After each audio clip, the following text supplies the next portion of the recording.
من شرور أنفسنا ومن سيئات أعمالنا من يهده الله فلا مضل له ومن يضلل فلا هادي له وأشهد أن لا إله إلا الله وحده لا شريك له وأشهد أن محمدا عبده ورسوله يا أيها الذين آمنوا اتقوا الله حق تقاته ولا تموتن إلا وأنتم مسلمون يا أيها الناس اتقوا ربكم الذي خلقكم من نفس واحدة وخلق منها زوجها وبث منهما رجالا كثيرا ونساء واتقوا الله الذي تساءلون به والأرحام إن الله كان عليكم رقيبا يا أيها الذين آمنوا اتقوا الله وقولوا قولا سديدا يصلح لكم أعمالكم ويغفر لكم ذنوبكم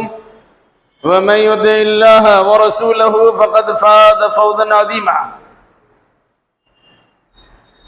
أما بعد فإن خير الحديث كتاب الله وخير الهدي هدي محمد صلى الله عليه وسلم وشر الأمور محدثاتها وكل محدثة بدعة وكل بدعة ضلالة وكل ضلالة في النار. أعوذ بالله السميع العليم من الشيطان الرجيم. بسم الله الرحمن الرحيم. واعبد ربك حتى يأتيك اليقين. سبحانك لا علم لنا إلا ما علمتنا إنك أنت العليم الحكيم. رب اشرح لي صدري ويسر لي أمري واحلل عقدة من لساني يفقهوا قولي. رب زدنی علما.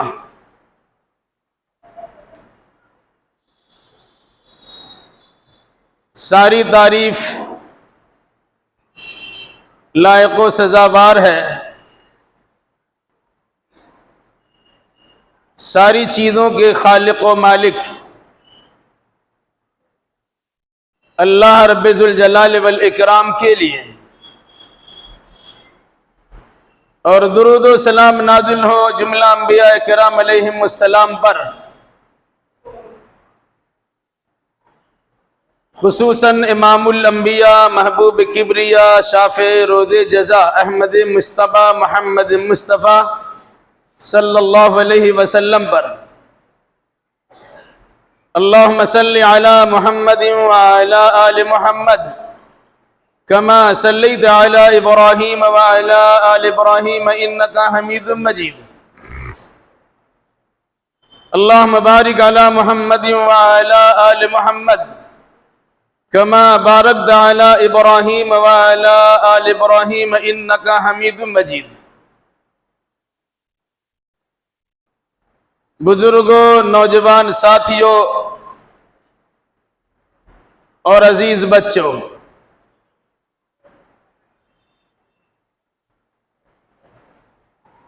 خطبہ مسنونہ کے بعد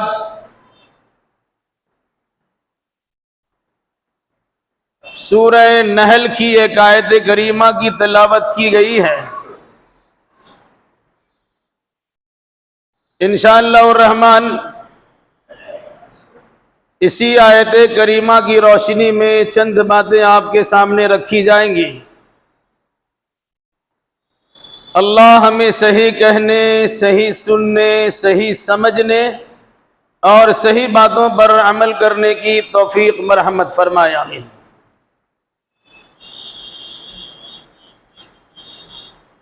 ابھی ایک ہفتہ قبل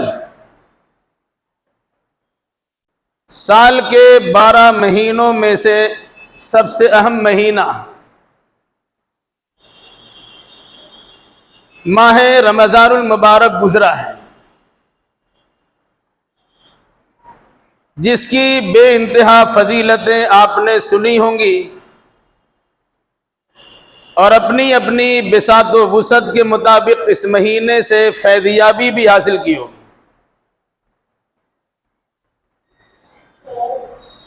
مہینہ آیا بھی اور چلا بھی گیا۔ مہینہ آتا کیوں ہے؟ اور جانے کے بعد مہینہ گزارنے والوں پر کیفیات کیا ہونی چاہیے، اس سلسلے میں چند باتیں آپ کے سامنے آئیں گی۔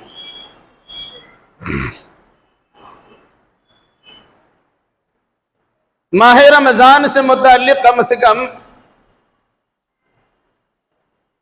3 باتیں آپ یاد رکھیے۔ ایک جگہ اللہ نے فرمایا لعلکم تتقون، تاکہ تم متقی و پرہیزگار بن جاؤ۔ اسی ضمن میں دعا کی اہمیت کو بیان کرتے ہوئے کہا گیا، جب میرا بندہ مجھ سے سوال کرے، آپ سے سوال کرے میرے بارے میں کہ میں کہاں ہوں، تو آپ کہہ دیئے میں قریب ہوں، میں دعا کرنے والے کی دعا کو سنتا ہوں۔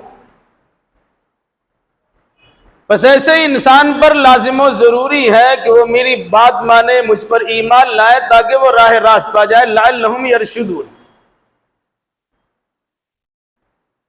اور پھر اسی زمانے میں یہ بات آئی لعلکم تشکرون، لتکبروا اللہ علی ما ھداکم ولعلکم تشکرون، تاکہ تم اللہ کا شکر ادا کرو۔ ان 3 باتوں پر خصوصی توجہ دیجئے تو رمضان کے آنے کا فائدہ بھی نظر آئے گا، اور اگر اس سلسلے میں کسی قسم کی کوتاہی ہوئی بھی ہوگی تو اس کے ازالے کی توفیق بھی مل سکتی ہے۔ پہلی بات یاد رکھیے کہ رمضان کی آمد پر، اس کے جانے پر ہمیں احتساب کرنا چاہیے، اپنا محاسبہ کرنا چاہیے۔ مہینہ کی آمد پر ہمیں خوشی ہوئی تو ہم نے اس خوشی کا کیا فائدہ اٹھایا؟ جن عبادتوں کی جانب اس مہینے نے ہماری توجہات کو مرکوز کرایا تھا اور عملی طور پر ہمیں تربیت و مشق کرایا تھا، ان عبادتوں سے ہماری دلچسپی بڑھی یا نہ بڑھی؟ اور اگر ہم نے دلچسپی دکھلائی تو ہمیں فائدہ ہوا یا نہ ہوا، اس کا محاسبہ ہمیں کرنا ہے۔ ظاہر سی بات ہے، انسان جب محاسبہ کرے گا تو 2 چیزیں اس کے سامنے آئے گی۔ محاسبہ میں اگر یہ بات سامنے آئی کہ ہم نے فائدہ اٹھایا ہے تو ہمیں اللہ کا شکر ادا کرنا چاہیے، اور محاسبہ سے یہ بات اگر ہمارے سامنے ظاہر ہو گئی کہ ہم نے فائدہ نہیں اٹھایا ہے تو اللہ کی بارگاہ میں ہمیں استغفار کرنا چاہیے۔ کوئی انسان کسی پر انگشت نمائی نہیں کر سکتا، کسی کے بارے میں رائے قائم نہیں کر سکتا، کسی کے بارے میں کوئی فتویٰ فرمان جاری نہیں کر سکتا، کوئی کسی کے بارے میں فیصلہ نہیں سنا سکتا۔ وہ کامیاب ہو گیا، وہ ناکام ہو گیا، ناکام ہوا۔ لیکن ہر شخص اپنے بارے میں یہ فیصلہ کر سکتا ہے کہ وہ کامیاب ہوا یا ناکام ہو گیا۔ اس لحاظ سے محاسبہ نفس ہمیں خود کرنا ہے، محاسبہ اعمال ہمیں خود کرنا ہے۔ رمضان کے گزرنے پر اپنی تمام تر عبادتوں سے متعلق محاسبہ ہمیں خود کرنا ہے۔ کامیابی حاصل کر لی، اللہ کا شکر ادا کیجئے، اور اگر ناکامی حاصل ہوئی ہے تو رونے دھونے کی سوا کچھ چارہ نہیں ہے، اس کے لیے اللہ کی بارگاہ میں استغفار کرنا چاہیے کہ آئندہ ایسی غلطی نہ ہونے پائے۔ ماہ رمضان، کئی خطبے آپ نے سنے ہوں گے، ہر سال سنتے ہیں، عام مہینوں کی طرح یہ بھی آتا اور چلا جاتا ہے۔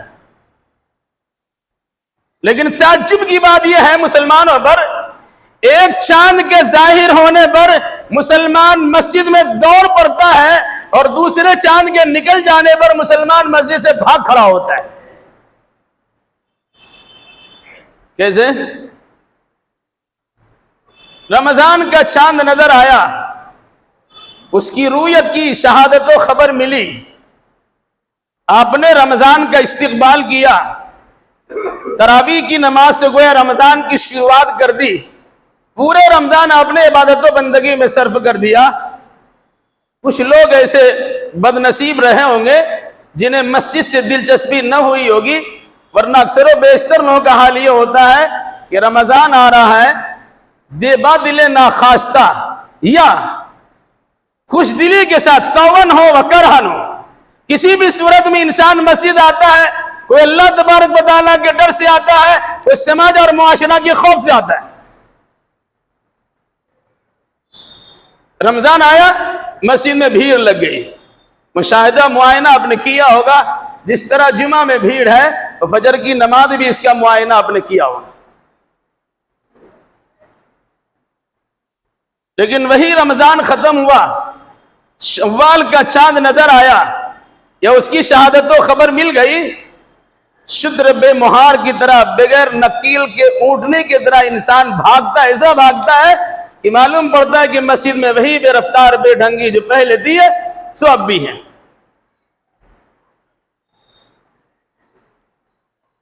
تو رمضان کے چاند دیکھنے پر مسجد سے تعلق بڑھا، مسجد میں آنے جانے کا سلسلہ جاری ہوا، اپنی اپنی وسعت و بساط کے مطابق اللہ کی بندگی سے آپ نے دل لگایا، یہ اللہ تبارک و تعالیٰ سے لو لگا کر اللہ کی بندگی میں جڑنے کی بھرپور کوشش کی۔ لیکن پھر وہی رمضان ختم ہوا، شوال کا چاند نظر آیا یا اس کی خبر ہمیں مل گئی، تو ایسا لگتا ہے کہ سارا کا سارا مہینہ ہمارا ویسے ہی چلا گیا، وقتی طور سے ہمارے پر سایہ فغن ہوا تھا، اس کے بعد ویسے ہی چلا گیا، جیسے ہم پہلے تھے ویسے ہم بعد میں آئیں گے۔ اس کی ایک مثال آپ کو دیں گے قرآن آیات کی روشنی میں، وَلَا تَكُونُوا كَالَّتِي نَقَضَتْ غَزْلَهَا مِن بَعْدِ قُوَّةٍ أَنْكَاثًا۔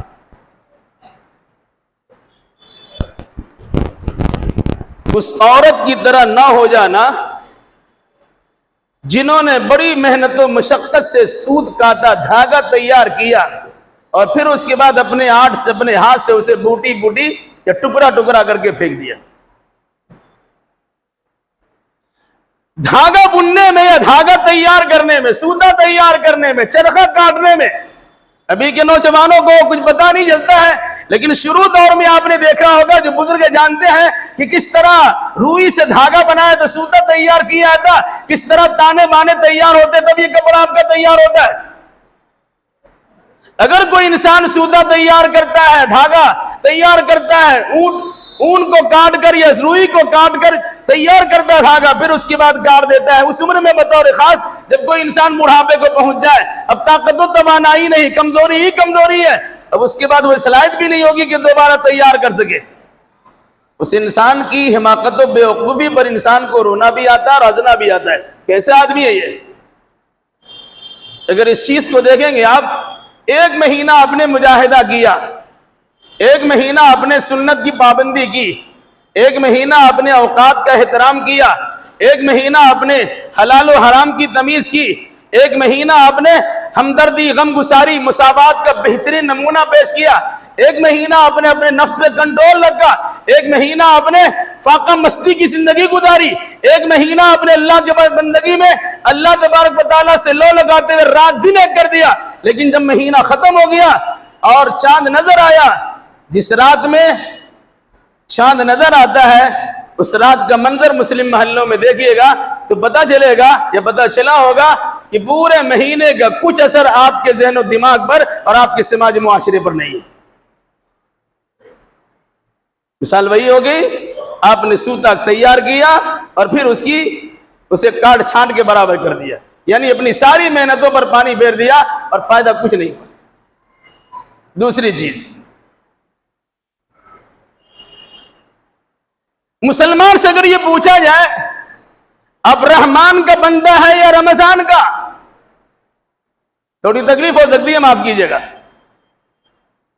آپ رحمان کا بندہ ہے یا رمضان کا؟ اگر کوئی انسان رمضان کا بندہ تھا تو رمضان میں بندگی کر لیا، رمضان آیا چلا گیا، بندگی بھی ختم ہو گئی۔ لیکن اگر کوئی انسان رحمان کا بندہ ہے تو رمضان سے پہلے بھی رمضان رحمان تھا، رمضان میں رمضان کے اندر بھی رحمان ہے، اور رمضان کے بعد بھی رحمان ہمیشہ رحمان رہے گا، یعنی اللہ تبارک و تعالیٰ کی ذات باقی رہے گی۔ اگر رحمان کا بندہ ہم ہیں اور رحمان کی بندگی کرتے ہیں تو بندگی کے لیے کوئی خاص وقت ہوتا ضرور ہے، لیکن اس کا سلسلہ لامتناہی ہوتا ہے۔ جب تک انسان کی زندگی کا خاتمہ نہ ہو جائے تب تک اللہ کی بندگی کرنا ہے۔ اسی قرآن نے کہا وَاعْبُدْ رَبَّكَ حَتَّىٰ يَأْتِيَكَ یقین. اپنے رب کی عبادت کرتے رہیے یہاں تک کہ یقین آ جائے. یہاں صوفیاء کا گھوٹالہ بھی سامنے رہنا چاہیے کہ عبادت تو وہ کرے گا جسے اللہ پر یقین نہیں ہے. تو سے لوگ کہتے ہیں ہم یہاں کا، ہم تو مکہ مدینہ میں نماز پڑھ لیتے ہیں، اور نماز تو گناہگار لوگ پڑھتے ہیں. نماز تو اللہ تبارک و تعالیٰ پر جس کا بھروسہ وشواس نہیں تو وہ پڑھتا ہے. یہ عبادت اللہ کی بندگی وہ کرتا ہے، اللہ کی بندگی وہ کرتا ہے اس پر اللہ کے رحم و کرم پر بھروسہ نہیں ہوتا. ہم تو اللہ تبارک و تعالیٰ پہ بھروسہ کیے ہوئے ہیں. تو قرآن مقدس کی آیت یقین آ جائے اس وقت تک اللہ کی بندگی کرو. ہم نے مجاہدہ کر کے، عبادت کر کے اور نذرانے تشکر پیش کر کے، دنیا بھر کی عبادتیں کر کے ہم نے اپنے اندر یقین پیدا کر لیا ہے. اب ہمیں عبادت کرنے کی ضرورت کیا ہے؟ یاد رکھیے گا، ایسا انسان شکل انسان میں شیطان ہے. اللہ کے نبی صلی اللہ علیہ وسلم کو مخاطب کرتے ہوئے قرآن نے کہا وَاعْبُدْ رَبَّكَ حَتَّىٰ يَأْتِيَكَ الْيَقِينُ. اب اللہ کی اس وقت تک عبادت کیجئے جب تک کہ یقینی چیز یعنی موت آپ کو آ جائے.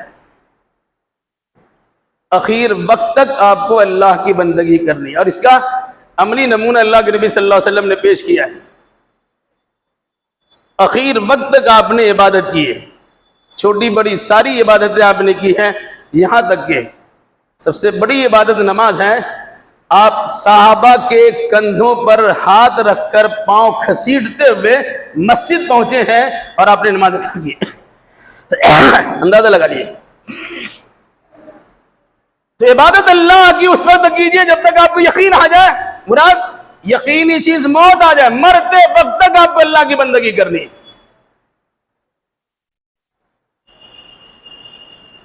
کیا اس کا معنی یہ ہے کہ اس وقت تک اللہ کی عبادت کیجئے یہاں تک کہ عید کا چاند نظر آ جائے؟ اس وقت تک اللہ کی بندگی کیجئے یہاں تک کہ آپ عید ادا کر لیجئے؟ نہیں نا. ہے بہت سے لوگ یہ بھی دیکھا ہو گیا اس وقت تک اللہ کی عبادت کیجئے جب تک کہ نماز تراویح میں قرآن ختم نہ ہو جائے.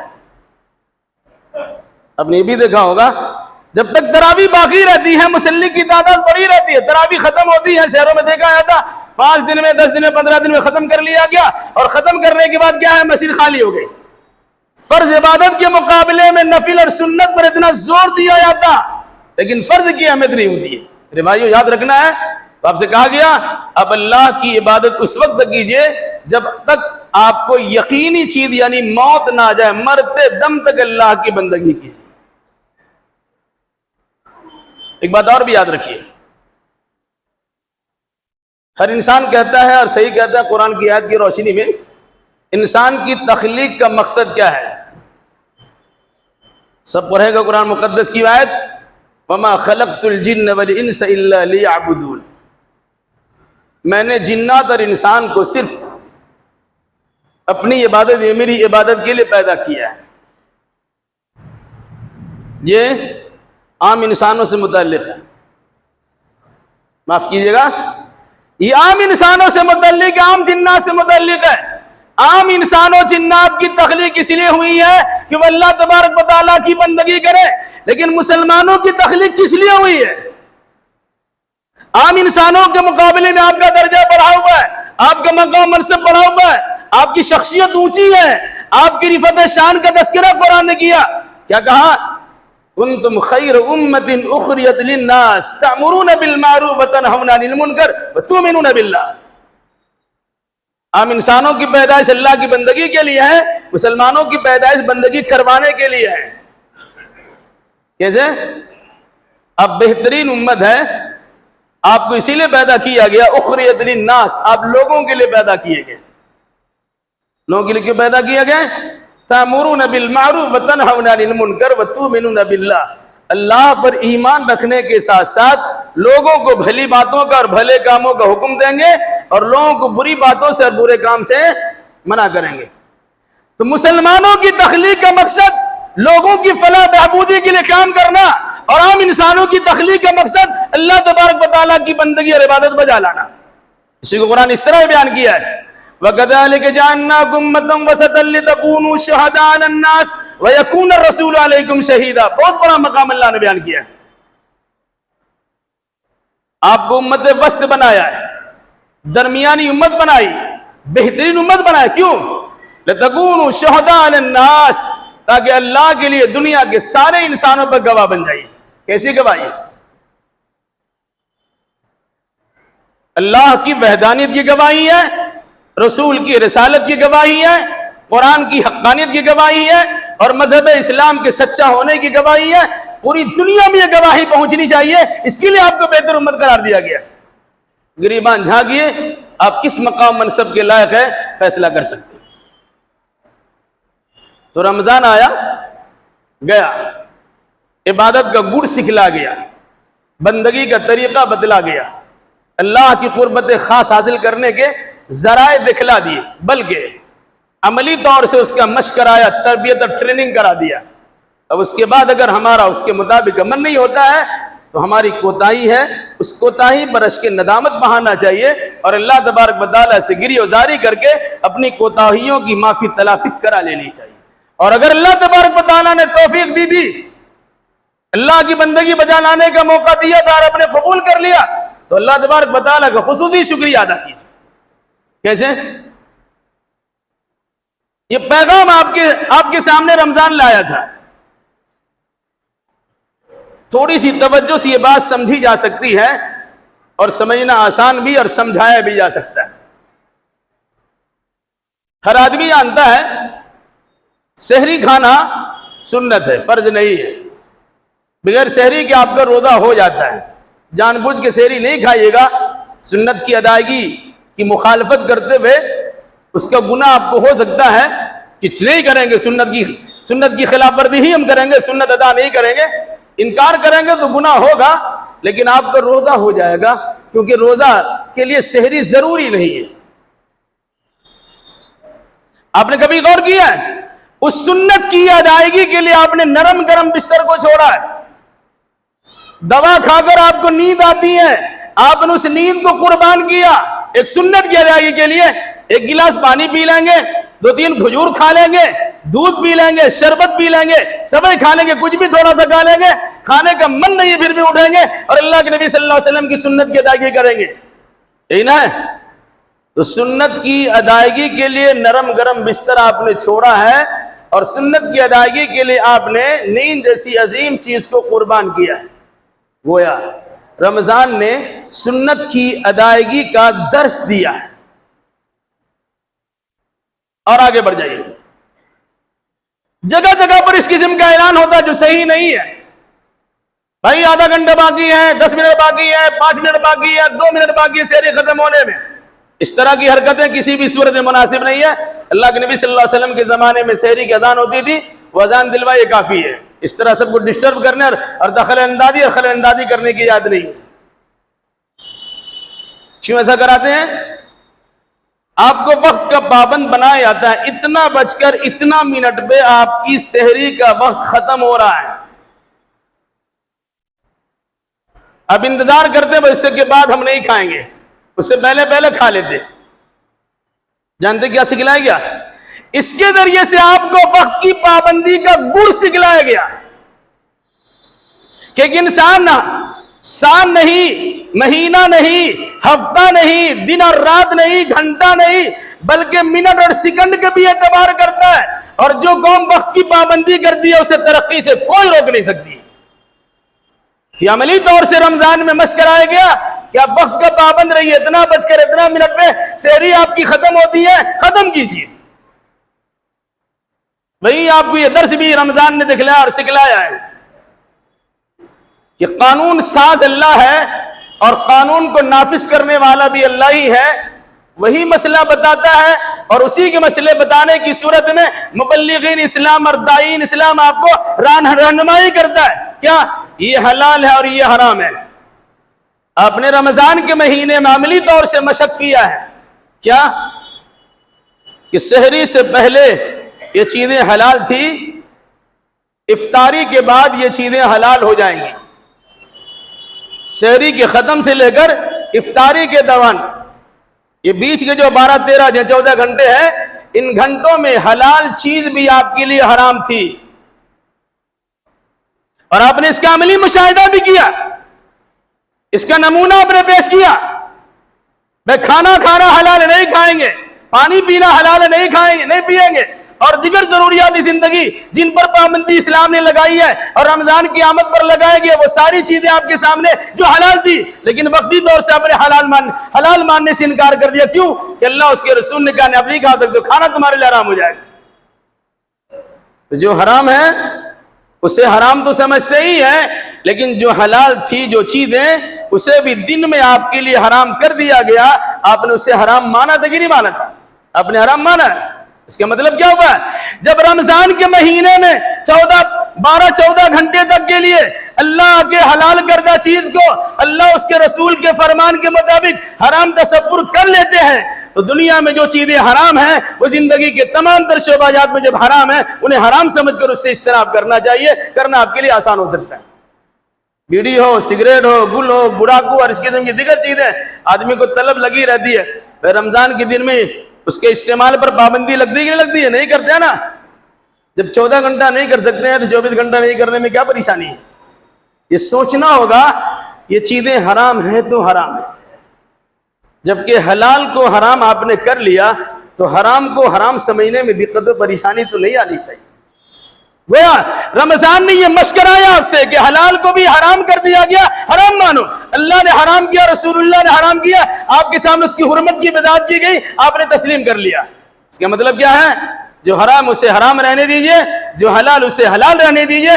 حلال و حرام کے اختیار آپ کے ہاتھ میں نہیں ہے، اللہ اس کے رسول کے فرمان کے مطابق کوئی چیز حلال ہوتی ہے اور کوئی چیز حرام ہوتی ہے. پھر اس کے بعد یہ بھی حدیث آپ کو سنائی گئی ہوگی. رمضان کا مہینہ آیا، آدمی کو غصہ زیادہ چڑھتا ہے، لوگ بولتے ہیں اسے روزہ لگ گیا ہے. روزہ لگ جائے گا تو غصہ ہی نہیں آئے گا، کیونکہ شیطان لڑائی کرواتا ہے، آپس میں الجھاتا ہے. حدیث میں کیا کہا گیا؟ 2 مرتبہ کہ انی امرؤ صائم، انی امرؤ صائم. کوئی لڑنا چاہتا ہے، کوئی قتال کرنا چاہتا ہے، کوئی گالی گلوچ کرنا چاہتا ہے، کوئی برا بھلا آپ سے کہتا ہے، اب کیا کہے گا؟ انی امرؤ صائم، بھائی میں روزے سے ہوں، بھائی میں روزے سے ہوں. کیا مطلب؟ میں آپ کے بکواس پہ توجہ دینے کے لیے تیار نہیں ہوں، آپ سے لڑنے بھیڑنے کے لیے تیار نہیں ہوں، آپ کو سب کو ستم کرنے کے لیے تیار نہیں ہوں، آپ کے ساتھ گالی گلوچ کرنے کے لیے تیار نہیں. کیوں؟ کہ میں روزے سے ہوں. اگر میں گالی گلوچ کروں گا روزے کی حالت میں میرا روزہ بگڑ سکتا ہے، اور دن بھر کا بھوکا پیاسا رہنا ہمیں کوئی فائدہ نہیں دے سکتا. اس مناسبت سے اپنے روزے کی میں قدر کرتا ہوں، اپنے نفس سے کنٹرول کرتا ہوں. تمہیں اکسانے کے باوجود، وسوسہ اندازی کرنے کے باوجود، دخل اندازی کرنے کے باوجود، ابھارنے ترغیب دلانے کے باوجود میں ان ایسی حرکت کرنے کے لیے تیار نہیں ہوں.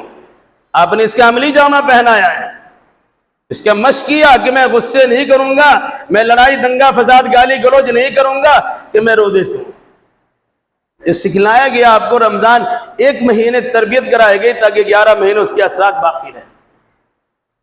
تو اور آگے بڑھ جائیے. شام کا وقت ہوا، افطار کا ٹائم آیا، دسترخوان سجا ہوا ہے، اپنی اپنی بساط و وسعت کے مطابق آپ کے دسترخوان پہ مختلف قسم کے پھل فروٹ رکھے ہوئے، دل چاہ رہا ہے کھانے کو، لیکن آپ گھڑی دیکھتے ہیں، نہیں تو مسجد کی اذان کی آواز کا انتظار کرتے ہیں. کیوں؟ اس لیے جب تک وقت نہیں ہوگا ہم کھائیں گے نہیں. اندازہ لگا لیجئے، سحری ختم کرنے پر بھی آپ نے وقت کا اعتبار کیا ہے، اور افطار کرنے کے وقت بھی آپ نے وقت کا لحاظ رکھا ہے. جو انسان اس طریقے سے گھنٹے نہیں منٹ اور سیکنڈ کا اعتبار کرتا ہے، ایسے لوگوں کو ترقی سے کون روک سکتا ہے؟ یہ رمضان نے عملی مشق آپ سے کرایا ہے، اس کا خاص خیال کیجیے. ان تمام چیزوں کے علاوہ آپ نے دیکھا ہوگا سال بھر جسے قرآن پڑھنے کی توفیق نہیں ملتی، بدقسمت ایسے حفاظ کرام بھی ہے جن کے سینے میں قرآن جمع ہے لیکن پورا سال اسے قرآن پڑھنے کی توفیق نہیں ملتی. کم از کم رمضان میں تراویح پڑھانے کے لیے یا لاج شرم یہ سوچتے ہوئے کہ سب لوگ قرآن پڑھتے ہیں ہم بھی کم سے کم قرآن پڑھنا شروع کر دیں. آپ دیکھتے ہوں کہ مسجد میں ہر وقت کوئی نہ کوئی انسان قرآن لیے بیٹھا رہتا ہے، اور قرآن کی تلاوت مشہور ہے، گھر میں پڑھتا بھی ہوگا، لیکن مسجد میں بھی آپ نے دیکھا ہوگا ظہر کی نماز ختم ہوئی کسی کے ہاتھ میں قرآن ہے، عصر کے بعد بھی ہاتھ میں قرآن ہے، مغرب بعد میں کچھ دیر کے لیے، عشاء بعد تو تراویح پڑھتے ہی ہے، فجر بعد بھی ہاتھ سے پڑھنے پڑھانے کا۔ یعنی رمضان میں قرآن سے رشتہ آپ کا خصوصی جڑتا ہے، کیونکہ رمضان کی فضیلت قرآن کی وجہ سے ہے، اور قرآن کی فضیلت رحمان کی وجہ سے ہے۔ الرحمن علم القرآن، رحمان نے قرآن بھیجا اور اس کی تعلیم و تعلم سے انسان کا رشتہ جوڑا ہے، اور اسی رشتہ کے جوڑنے کی بنیاد پر رمضان کی اہمیت کا اپنے اہتمام کیا ہے۔ تو رمضان ہمیشہ نہیں ہے، ایک مہینے کے لیے ہے، لیکن قرآن تو ہمیشہ کے لیے، رحمان تو ہمیشہ کے لیے۔ ہمارا آپ کا رشتہ قرآن سے مستقل جڑا رہنا چاہیے تھا، مگر ہمارا حال کیا ہے کہ رمضان گیا تو قرآن بھی چلا گیا۔ علاوہ ازیں عام صدقہ و خیرات پر بھی آپ نے خصوصی توجہ دی ہو۔ کوئی آیا، کسی نے سوال کیا، اپنے جیب میں ہاتھ دیا، آپ نے کچھ دے دیا، کچھ چھپا کے دیا، کچھ دکھا کے دیا، کچھ صدقہ و خیرات کی صورت میں دیا، کچھ زکوٰۃ واجبہ کی شکل میں دیا، کچھ عام نوافل صدقہ کی صورت میں دیا، جس طرح مناسب سمجھا آپ نے دیا۔ کیوں؟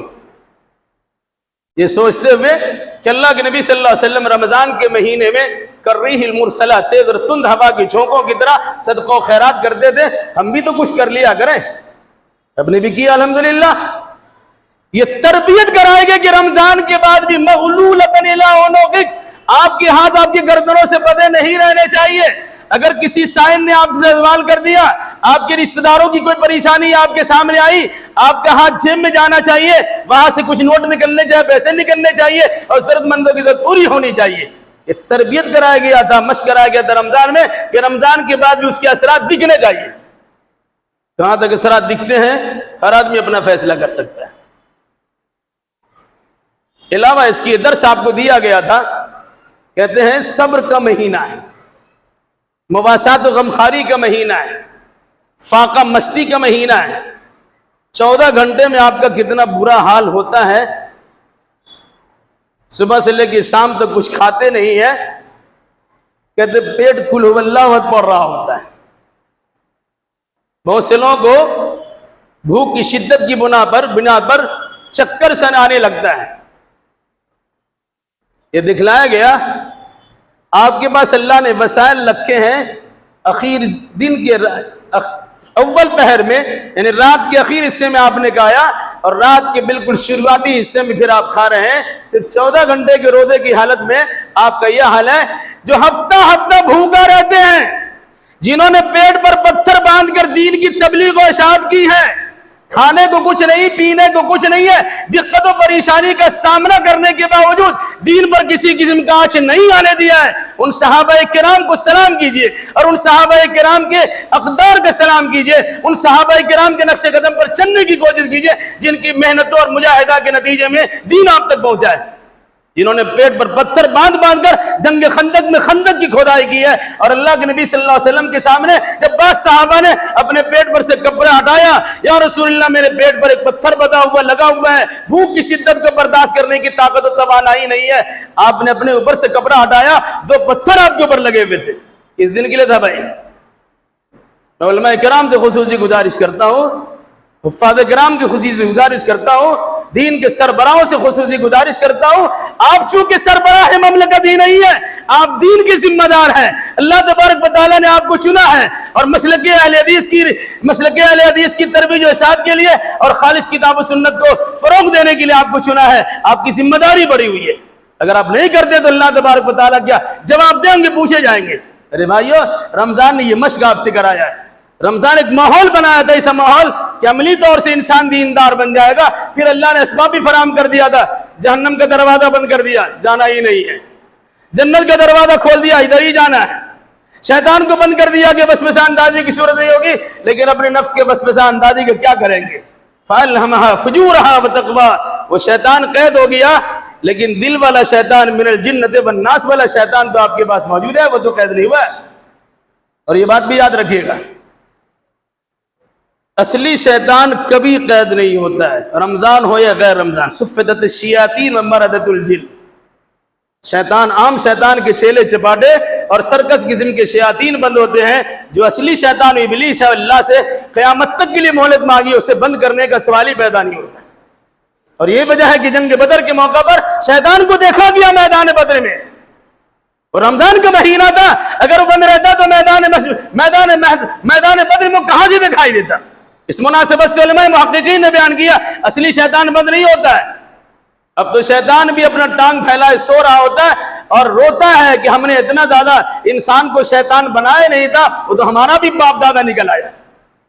اس لیے میرے بھائیوں, تو رمضان میں اللہ تبارک و تعالیٰ نے شیطانوں کو بند کر دیا, سرکس جناتوں کو بند کر دیا, جہنم کا دروازہ بند کر دیا, جنت کے دروازے کھول دیے, آسمان سے برکتوں کا دہانہ برسنا شروع ہو گیا, رحمتوں کا برکھا برس رہا ہے, مغفرتوں کی بارش ہو رہی ہے, سعادتوں کو بانٹا جا رہا ہے اور بے شمار درجات کی بلندی کا تذکرہ ہو رہی ہے. ساری باتیں آپ کے سامنے آئی ہیں, آپ نے اس کا مشاہدہ اور معائنہ کیا ہے. اور یہی وجہ ہے کہ قرآن مقدس کے بیان کے مطابق جو انسان تقوی و طہارت کی زندگی گزارتا ہے تو ہم آسمان و زمین سے, آسمان سے برکت کے دہانے دروازے کھول دیتے ہیں.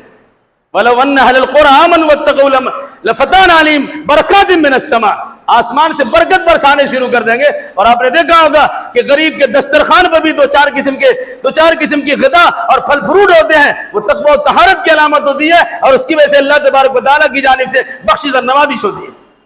اور افسوس یہ ہے ایک مہینہ میں یہ ساری چیزیں ملی ہیں اور اس کے بعد ہمارا حال کیا ہو گیا.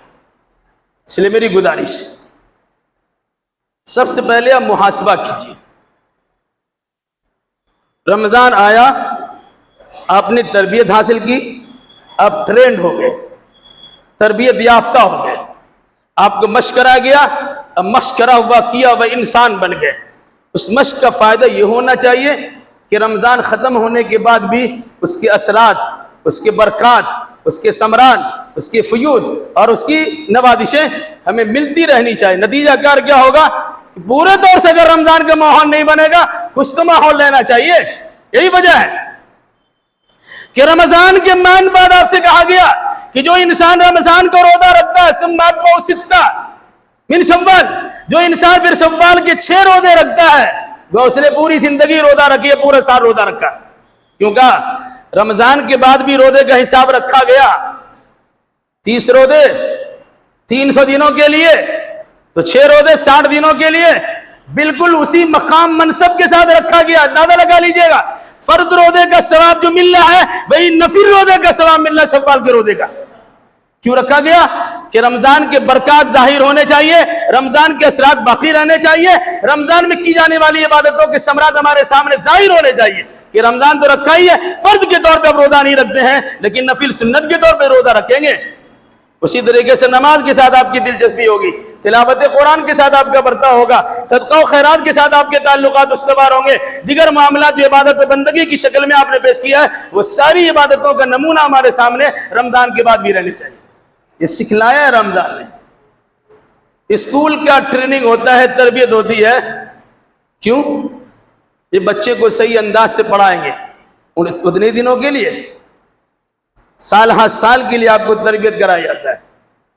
تو حکومت کا ڈر رہتا ہے تو تربیت کے اثرات اور ٹریننگ کی ثمرات دوسرے مہینوں میں سال ہر سال آپ دکھاتے ہیں, کیونکہ حکومت کے ڈنڈا پڑنے والا ہوتا ہے اور پاٹھک کا آپ کے خلاف کارروائی ہونے کا خطرہ رہتا ہے. تو وقت سے پہلے پابندی کے ساتھ اسکول پہنچتے بھی ہیں, اسکول بند ہونے کے بعد دیر سے آتے بھی ہیں. چونکہ اللہ تبارک و تعالیٰ بطور خاص لاٹھی کا استعمال اس طرح نہیں کرتا, اللہ کی لاٹھی میں آواز نہیں ہے. یاد رکھیے گا, کوئی ایسی صورتحال اللہ تبارک و تعالیٰ پیدا کر دے گا کہ جس کے تصور بھی آپ نہیں کر سکتے ہیں, پھر پتہ نہیں کیا آپ کے ساتھ ہو جائے. تو اللہ تبارک و تعالیٰ کی نعمتوں کی قدردانی کیجئے اور ناقدری کرنے سے پرہیز کیجئے. رمضان آپ کو اسی لیے دیا گیا تھا, اس کے قدر و منزلت پہچاننے کے نتیجے میں سال ہر سال اس کے اثرات و ثمرات ہمارے پر ظاہر ہونی چاہیے. اگر نہیں کیا ہے تو ہمیں کسی پر انگشت نمائی کرنے کی اجازت نہیں ہے, اپنے بارے میں سوچنا چاہیے. میرے بھائیوں, کچھ سوچئے اور اپنی اصلاح کرنے کی کوشش کیجئے. خلاصہ کلام کے طور پر وَاعْبُدْ رَبَّكَ حَتَّىٰ يَأْتِيَكَ الْيَقِينُ, اب اللہ کی عبادت مرتے دم تک کیجئے. نماز بھی عبادت ہے, روزہ بھی عبادت ہے, تلاوت قرآن بھی عبادت ہے, صدقہ و خیرات بھی عبادت ہے, اور بے شمار جو رمضان میں عبادتیں آپ نے کی ہے وہ ساری عبادتیں ہیں. ساری عبادتوں کا نذرانہ اللہ کی بارگاہ میں پیش کیجئے. اور یہ سوچتے ہوئے کہ ہم رحمان کا بندہ ہے، رمضان کا بندہ نہیں تھے۔ رمضان آیا چلا گیا، پھر اللہ توفیق دے گا، پھر آئے گا، پھر دیکھا جائے گا، لیکن اللہ تو ہمیشہ کے لیے ہے۔ ہمیں رحمان کا بندہ بن کر، اللہ کا بندہ بن کر زندگی گزارنی چاہیے۔ اللہ ہمیں اس کی توفیق عطا فرمائے۔ الہی جو ہمیں بیمار انہیں شفا کامل و عاجل عطا فرما دے، جو مقروض انہیں قرض ادا کرنے کی سہولیات فراہم کر دے، جو ماخوذ و گرفتار ان کے رہائی کے اسباب پیدا کر دے، جو دینی دنیاوی اعتبار سے پریشان حال ان کی جملہ پریشانی کو دور فرما دے۔ جن جن لوگوں نے دعا کی درخواست کی تو اپنے فضل و کرم سے ان تمام کے جائز مراد کو پوری فرما دے۔ جب تک ہمیں زندہ رکھ کتاب اللہ اور سنت رسول اللہ پر عمل کرتے ہوئے زندہ رکھ، اور جو ہمارا خاتمہ ہو انہی دونوں کی ترویج اشاعت کرتے ہمارا خاتمہ ہو۔ اقول قولی ھذا واستغفر اللہ لی ولکم ولسائر المسلمین وآخر دعوانا ان الحمد للہ رب العالمین۔